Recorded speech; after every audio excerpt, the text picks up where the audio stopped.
అలాగే ఇంకొకటి కీలకమైంది ఏంటంటే, మన ఇంట్లో కుటుంబ సభ్యుల్ని దయచేసి ఇలాంటి కార్యక్రమాల్లో దయచేసి మీరు ముఖ్యంగా ప్రభుత్వానికి సంబంధించిన కార్యకలాపాలు దయచేసి మీ రివ్యూ మీటింగ్స్లో వాళ్ళని ముందుకు తీసుకెళ్ళకండి.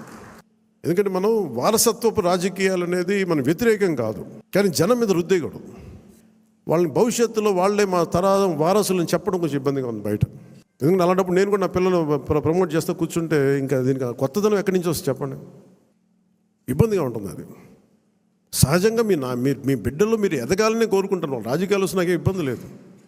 We are not against legacy, but let it happen in organic way, సహజ క్రమంలో జరగనివ్వండి. అందుకని ఇలాంటి ప్రతి చోట ఇవి కొన్ని వినిపిస్తూ ఉన్నాయి. ఇది అందరి ముందు చెప్తే ఇది అందరూ మనం ఒకసారి ఒక లోపలికి ఆత్మపరిశీలన చేసుకుని అందరూ సహజ క్రమంలో వస్తే నాకు ఇబ్బంది లేదు, కానీ దాన్ని దయచేసి